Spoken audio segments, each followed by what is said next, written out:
Hey everyone, welcome to another episode of the Mark Moss Show, where we talk about the decentralized revolution. We're talking about Bitcoin, cryptocurrencies. We're talking about the world looking at through the lens of politics, finance, and technology to understand what is going on, and more importantly, where we are going, of course, how we should be navigating that. So we talk about that each and every week, so thanks for joining in. We got a lot to cover on this episode. I try to bring to you some, teaching moments to kind of try to help you see things a little bit differently. Of course, as I like to say on my YouTube channel, almost everything you have learned is wrong. Almost everything they're telling you is wrong. And so you have to learn how to see through what we would call first order thinking into second order, third order, look past headlines, learn how to see this differently. So, of course, we go through that, go through the latest breaking news of the week so you're caught up to date, you know what's going on. And we want to know what's going on so we can see these changes as they move through. Of course, as investors, as people, as humans trying to get through this, we need to make sure that we're up to date on the news. I know a lot of people don't like to pay attention to it, and there's certainly lots of pointless stuff you don't need to be paying attention to.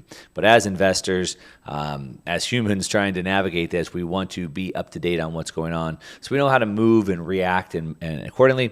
And I want to make you sound super smart when you go out this weekend to one of your cocktail parties. You'll know exactly what's going on. And then try to bring you some really good guests so you don't have to just hear me talk all the time. And so today, for now, let's go ahead and jump into some big subjects. And some of these big subjects that I want to talk about today is I want to look at the evolution of money.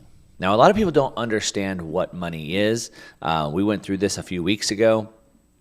I got back from the Freedom Fest where I spoke out in Vegas, which was really cool. By the way, check it out next year, Freedom Fest. I believe it's just freedomfest.com. And if you like freedom, then you should probably check it out. Hopefully you do like freedom. Today it seems like freedom has become somewhat of like a dirty word or something like that. Somehow it's like some crazy right-wing ideology to want to be free. I don't get that. But I value freedom, and hopefully you do as well. And so check out that Freedom Fest. But anyway, when I got back from that, I was explaining how there's this real big misconception or really just not even just a misunderstanding, but a lack of understanding of what money is. I get asked all the time, literally multiple times a day across social media. I get thousands of comments every single week across all my social media platforms. And I get asked multiple times a day, how do I go and tell somebody about Bitcoin? Or how do I tell someone about cryptocurrencies? Or what do I tell them, et cetera?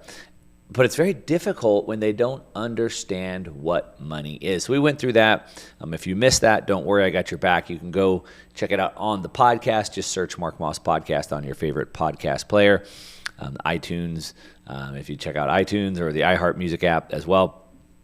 So that was probably 2 weeks ago. You can probably go back and find that. So we went through what money is, but I want to talk today about the evolution of money.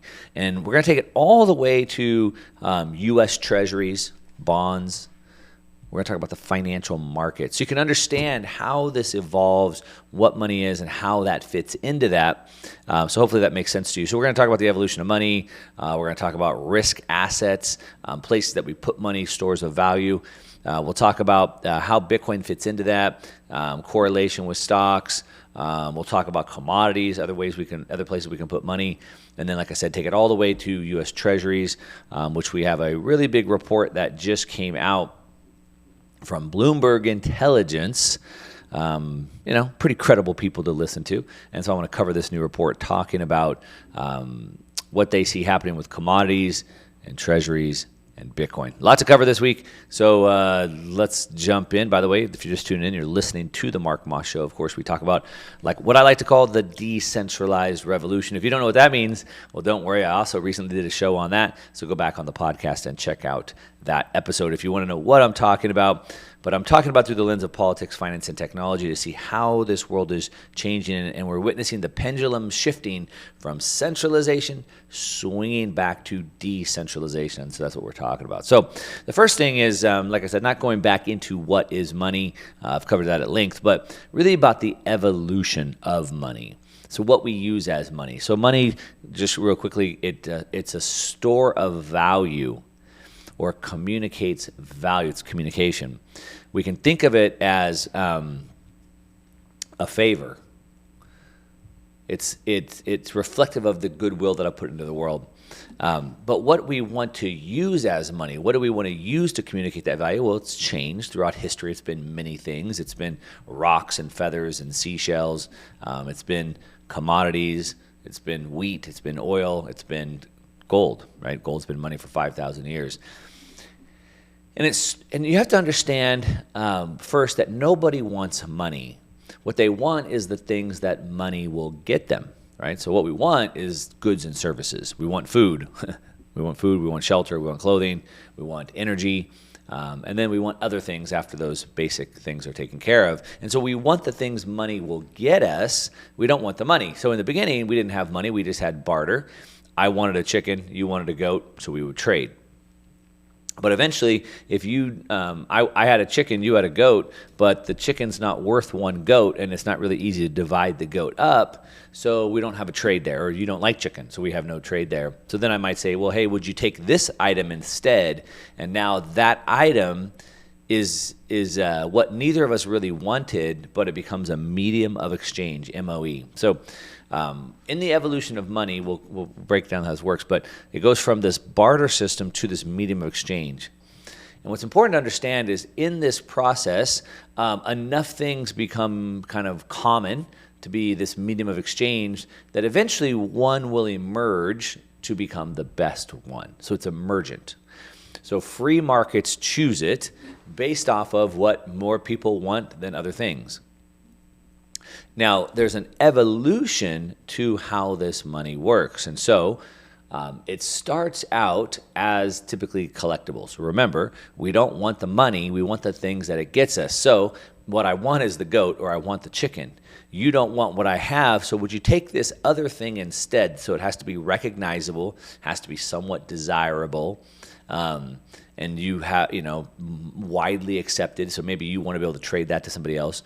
And so that medium of exchange would have this evolution to it. And so the way that works is typically it starts out as being a collectible. Hey, look at this cool rock. Look at this cool feather that I found. And it's cool. You like it. It's unique because it's unique because it's scarce. So wow, you don't find rocks that look like this very often.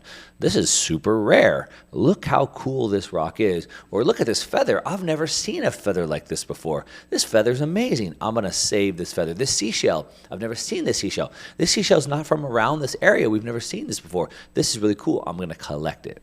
So see how that works? We don't collect things that are super common that you find everywhere. We collect things that are rare.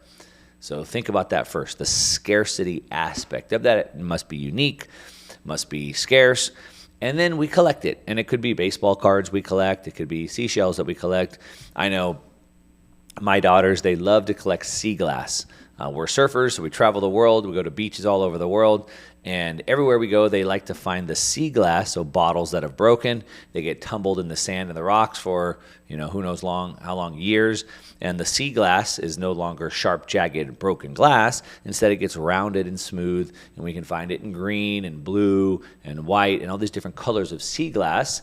And the bigger the pieces are, the smoother they are, the better, the more desirable they are. And then there's like some really unique colors. So like to find blue sea glass, for example, is very rare. How many bottles do you see that are blue, right? You don't see any. So to find the blue sea glass is way more desirable than like white sea glass is, because you see white sea glass all over the place. All right, green sea glass you see a little bit more often. Anyway, I'm going to talk more about this evolution of money, and then we'll talk about different types of money, and then we'll start talking about different assets like stocks and then bonds and what this new report says. Back to what we were saying, we start collecting things. I was talking about how my daughters collect sea glass, and the more rare the sea glass is, the better it is, the more collectible it is, so blue sea glass being that. So these rocks, these feathers, they become rare. And eventually, enough people start collecting these things that then they could, maybe, eventually, a collectible could evolve into what's known as a store of value. So the first type of money is medium of exchange, then the next is store of value. So some collectibles become good stores of value. Some don't. Now, today, we see rich people all over the world storing their wealth, storing their value, a store of value, in collectibles. So, rare cars, old cars, jewelry, fine art, things like that, those become collectibles, and they could store lots of wealth. They could store millions and millions of dollars in one car, in one painting. You could have $20 million, $30 million, $50 million in an art collection. So you're storing your wealth. Instead of storing it in cash in the bank, or instead of storing it in stock, you're storing it in art, right? Or cars. Now, not all collectibles become stores of value. A lot of collectibles, most collectibles never do. So, some baseball cards, some people probably have a lot of their wealth tied up in baseball cards, things like that. But if I found a really cool flower, for example, I might collect that flower. It's never going to be a good store of value because it's not durable. Could be lots of reasons why these collectibles never evolve. The reason why I'm breaking this down from this beginning is because I need you to understand this evolutionary process. If the right attributes are there, then it can evolve. If it doesn't have the right attributes, then it can't evolve. Now, it could have the right attributes and not evolve, but it has to have the right attributes. So I want you to understand this. So just because something isn't that future thing today doesn't mean that it won't eventually get there. All right, so I'm going to break that down a little bit more for you. But so that's how that works. So we start with a collectible. It could potentially evolve into a store of value like fine art. Now, if enough people collect it, and if enough people park their wealth in it, store of value, their value in it, then it could maybe evolve to the next stage, which would be a medium of exchange. Okay, medium of exchange, MOE. Now, in order for it to be a good money and a good store of value, it has to have certain attributes. There's a lot of attributes of it. I typically like to think about 5 attributes of what money is. And so, in order for it to be a good money, it has to be, for a good store of value, it has to be durable. All right, so durable is one of those attributes. So bananas are not good stores of value or mediums of exchange because they're not durable. They last a week, right, and they go bad. So it must be durable. On top of that, it must be portable. So you need to be able to move it around. If we use cars aren't real portable. I mean, I guess we could drive one, but like a collector's car, for example, fine art, it's not super portable. I can't put it in my pocket. I can't carry it with me. So it must be durable. It must be portable. It must be divisible. And so this is a problem. This is where barter fails, is I have this cow, but you don't want a whole cow, but I can't just take off a chunk of the cow. Same with a car. I have this, 1950 Chevy. It's not divisible. You have to take the whole car. I'm not going to just break off a wheel and give you the wheel for that car. So it must be portable. It must be durable. So the car would be durable. It's not really portable. I can't take it in my pocket, carry it with me, and certainly not divisible. All right. Then it also has to be fungible. And so fungible means one is worth one. So an old dirty dollar that's ripped up and torn is worth one brand new crisp clean dollar. Right. So it's fungible. $1 is always worth $1. And so again, most collectibles are not fungible. So one piece of sea glass is never the same as one other piece of sea glass. One baseball card is never the same as another baseball card. This one is a little bit in better condition than this one, right? So even if they're the exact same card, one might be in better condition. Collectible gold coins, for example. So they could be the same year, the same coin, but one has a little bit more wear on it than the other, so they're not fungible. So we need it to be portable, divisible, durable, but it has to be fungible. Bananas aren't fungible, flowers aren't fungible, cars aren't fungible. Most collectibles, art, are not fungible, so it has to have that quality. And then it has to be saleable or recognizable. And so what good is it if I have this money, this collectible that has all those attributes, but nobody wants it, right? So it would do me no good. And that's why we started to see money start to emerge as something that was recognizable by everybody. So gold emerged as that because gold had all those attributes, right? So gold is durable. You can't destroy gold. Gold could sit at the bottom of the ocean for 100 years, and you could bring it back up, and it'd be the same gold. So gold is very, very durable. All the gold that's been brought above ground is still in existence today. It doesn't get used up, so it's very durable. It's definitely divisible. You could break it down into ounces. You could break it down into grams, right? So it's divisible. It's recognizable. It's saleable. So people all over the world recognize gold. Gold is valued in every culture and every country of the world. Where gold really has a problem is in the portability. So it was pretty portable, right? I can break it into coins. I can put a bunch of coins in my pocket. I can carry it around. But the problem is when we moved into the information age is really where gold had a problem. And of course, really it started earlier than that, about the 1400s, when we started doing global trade. It was very hard to send ships of gold across the seas without getting robbed by pirates and without crashing in the Caribbean and sending all that gold to the bottom of the sea. So you understand that this money has this evolutionary process, but the problem is today is that gold that's emerged as the best form of money doesn't really have that the one of the main attributes we needed, which is portability and sellability. Now we use dollars. The dollar is the most used money of the world today. It's the reserve currency of the entire world today, and it has a lot of the attributes, so it's definitely recognizable. It's sellable for sure.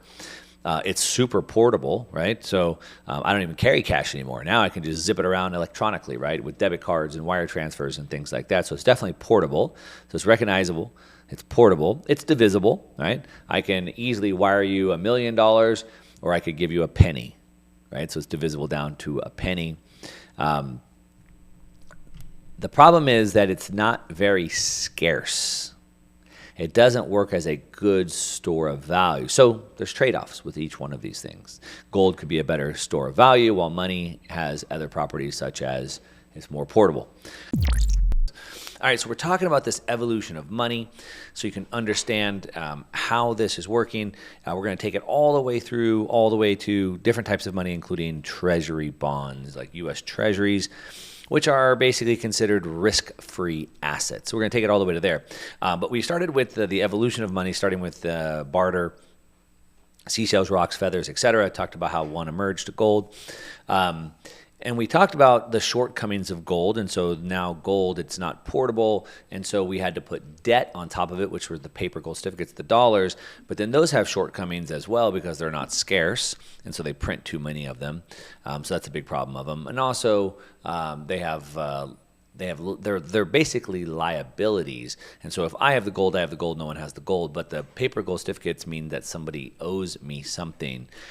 So you can see those different types of money. Now, I framed that up, and now let's talk about the new evolution of money, which is Bitcoin, which a lot of you might be rolling your eyes, and I hear it all the time, which is, oh, Bitcoin's not good money because it's too volatile.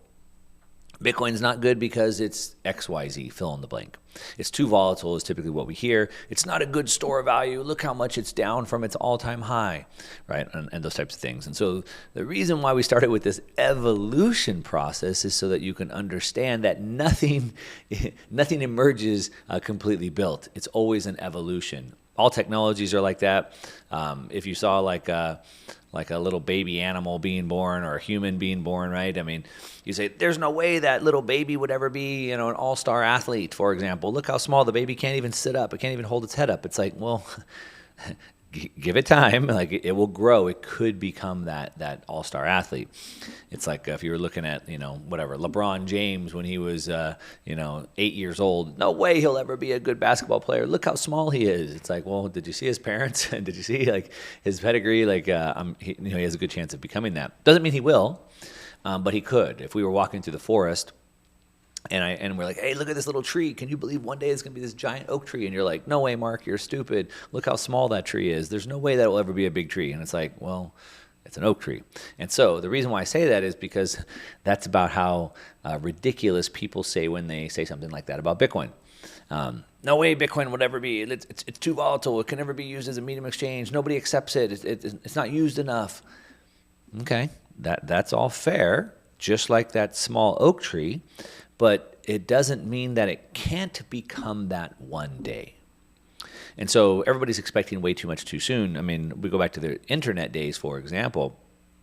And the internet, really the first www went live in 1990. 1995, Netscape happened, and all of a sudden the big money came in with the IPOs. And so from 1995 to 2000, you had every .com in the world, and you put .com on a name and you got a bunch of money from venture capitalists.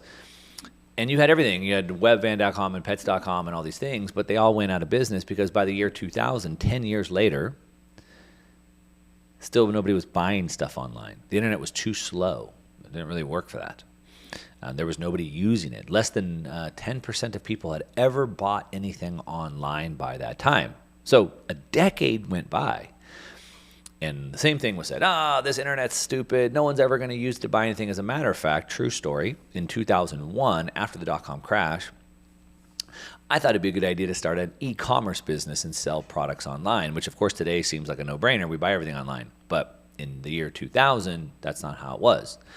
In the year 2001, after the dot-com crash, after all these dot-coms blew up and it looked ridiculous, I built an e-commerce store. It was not easy. There was no Shopify. There was no WordPress. I had to hire a developer. I think it was like $25,000 to build this e-commerce store. And I went to these companies and I said, hey, I built this. I want to sell your products on my website.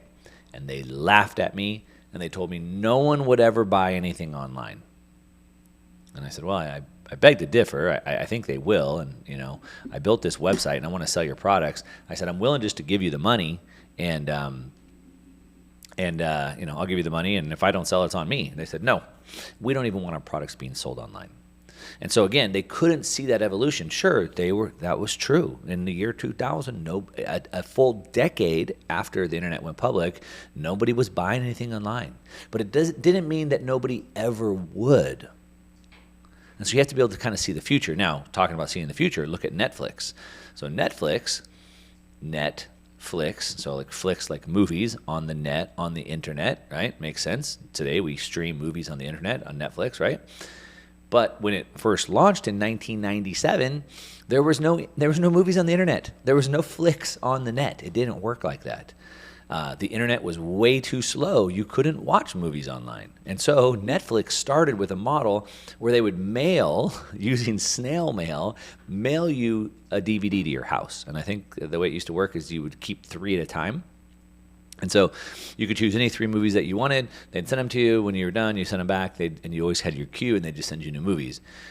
But they saw the future. They knew that even though the internet was way too slow to be used for movies that day, they still named the company Netflix. And of course, today, now we do that. But most people at that time couldn't see that. And so if you're the type of person that can see that this evolution process could work, then you have an edge. Right? Now, you have an edge because you have this imagination. You have this ability to see that. The people that saw that vision with Netflix and invested in 1997 have made massive amounts of money because they were able to see that vision while most people couldn't. And so today we're witnessing another evolutionary process happening, and a lot of people discount it. No way it's ever going to happen. Well, it could. It has all the attributes necessary. So let's talk about that. So Bitcoin is scarce. There's never going to be more than 21 million. So it's better than gold because even though gold has a very low inflation rate, the amount of new gold coming into the world today is very low.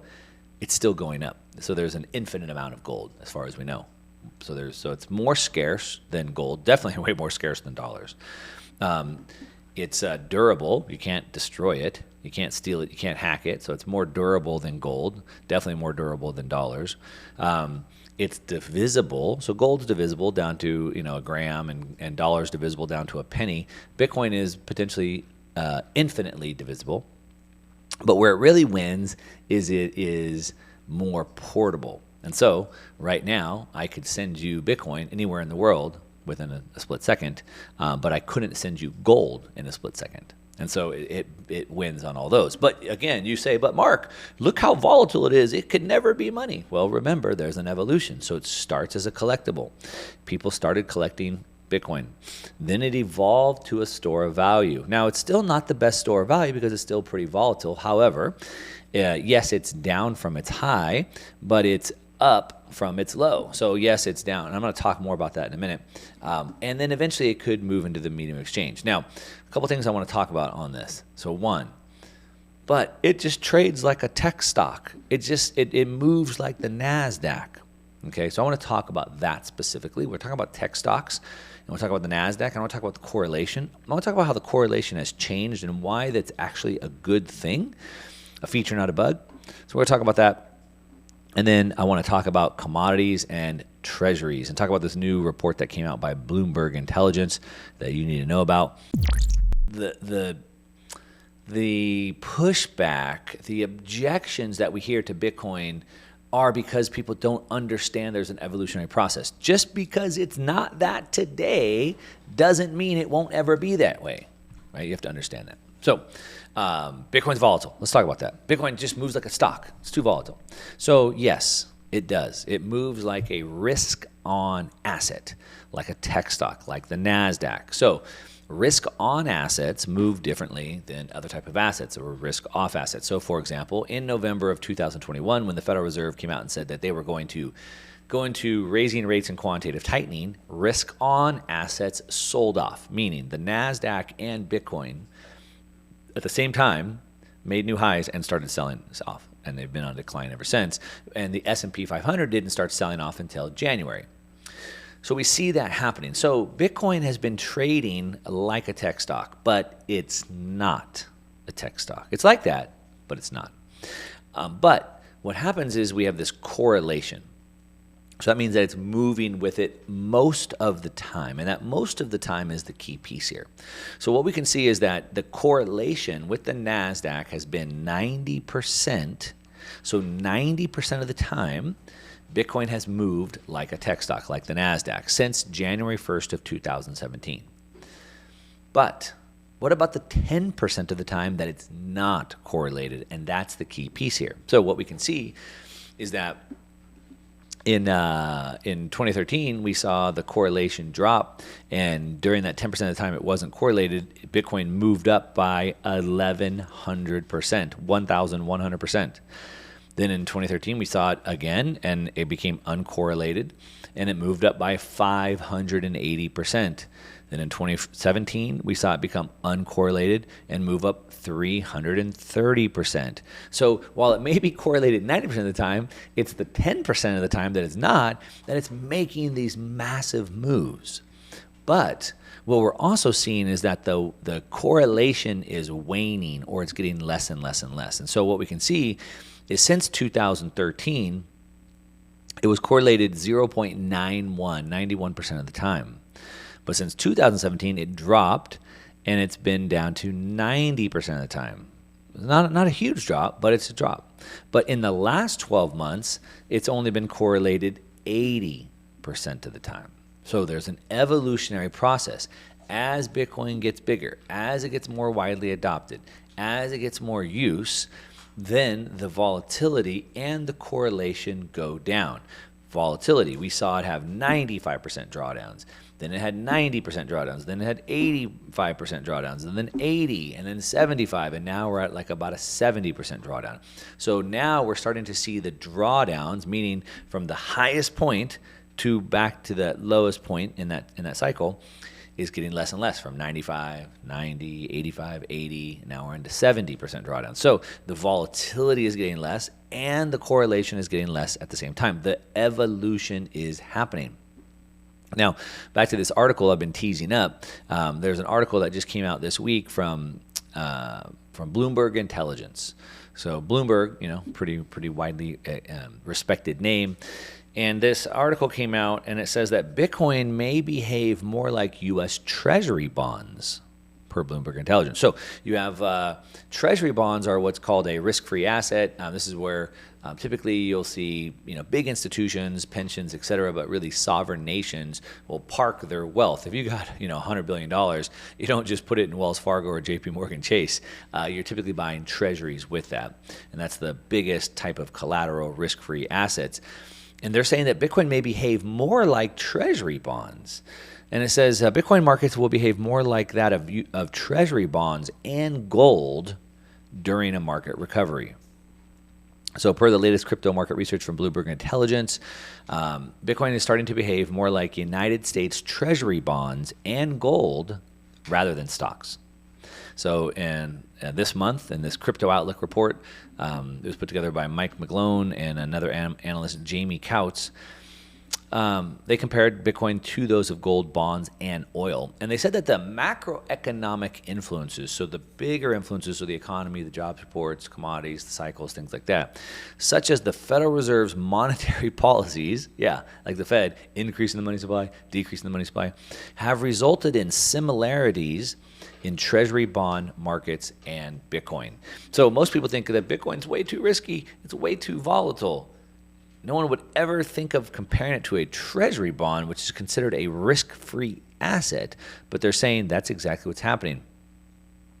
They say that tightening markets and plunging global growth support the Federal Reserve's shift to a, quote, meeting-by-meeting bias in July, which may help pivot Bitcoin toward a directional tilt, more like U.S. Treasury bonds than stocks. So Bitcoin is moving away from being like a stock, and it's moving, it's evolving, it's changing to becoming more like a treasury bond. Now, look, they didn't say it, and I am not saying it. It is not it is not like a treasury bond today, but they're saying that it's starting to become more like that. So it's evolving.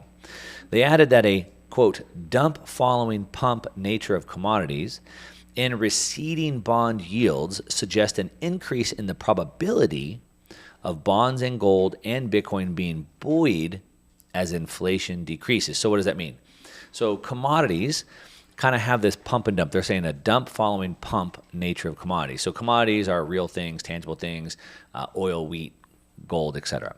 And so we've seen money has flown out of stocks and equities into commodities, into real things. When they print unlimited amounts of fake fiat currency, people are going to want to go buy real hard things. And so it moved into commodities. But the commodities have a little bit of this dump following pump, so they crash down and then they pump back up. But also we're seeing bond yields. Bond yields have been getting smashed. Bond yields suggest an increase in the probability of bonds and gold and Bitcoin being buoyed as inflation decreases. So Bitcoin, you typically think of Bitcoin and risk on assets like the Nasdaq going up in a high inflation environment. But what they're saying is that they think that there's an increase of probability. They're not saying 100%, but they're an increase in percentage, the chance, the probability that bonds, gold, and Bitcoin could go up together as inflation actually decreases. So that's what they're saying. Bitcoin has worked really well in an inflationary environment, but they're now saying that Bitcoin could work also with gold and bonds in a deflationary environment is what they're saying. The analyst said that the fact that Bitcoin was 70% below its peak at the start of August, so as of a few days ago, but it's still 5 times higher than its March 2020 low, quotes, shows its potential. So, well, everybody wants to tell you it's 70% off of its peak. How's Bitcoin doing? It didn't hold its value. It's down so much. Yes, they say that. The fact that it's 70% below its peak, but it's 500%, 5 times higher than it was 2 years ago. So you got to look at both. If you're going to look at both, you got to look at the glass, right? Is it half empty? Is it half full? Well, it is down 70%, but it's also up 500%. They say the same thing that I've been saying for a long time. $20,000 is a key zone of support. They believe it's the same similar base as 5,000 was back in 2018, 2019. They said that Bitcoin has been one of the best performing assets since its inception a decade ago, and we think more of the same is ahead, particularly as it may be transitioning towards global collateral, which with results more aligned with treasury bonds or gold. So more of the same is ahead, more outperformance as it transitions, as the evolutionary process happens. It benefits those that can see the future and are willing to take a bet on that. You're listening to The Mark Moss Show. We're talking about the decentralized revolution. That's what I got for you today. Thanks so much for listening. Since you've stayed to the end, I know you like this video, which means you're probably going to really like this video right here and this video right here.